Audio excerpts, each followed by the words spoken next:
এখানে কোন ভগ্নাংশটি বড় এবং কোন ভগ্নাংশটি ছোট এটা নির্ণয় করতে হলে আমাদের সহজ একটি ম্যাজিক টেকনিক।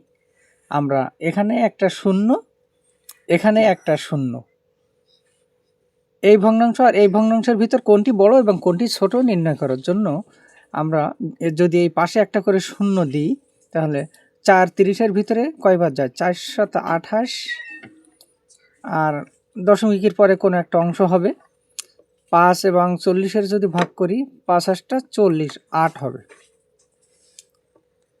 তাহলে আমরা এমনি সহজেই বোঝা যাচ্ছে 7-এর চেয়ে 8 বড়, তাহলে আমাদের সবসময়ের জন্য এই ভগ্নাংশটি বড় হবে। এখানেও তাই, যদি এখানে একটা শূন্য, এখানে একটা শূন্য নেই, তাহলে আমাদের কি হবে? 7 9 63 দশমিক সামথিং, এবং 8 দিয়ে 50-এর যদি ভাগ করি, তাহলে 6 8 48 আর দশমিক সামথিং, তাহলে আমাদের বোঝা যাচ্ছে এখানে এই ভগ্নাংশটি বড়। ভালো লাগলে শেয়ার করে দিও, কেমন?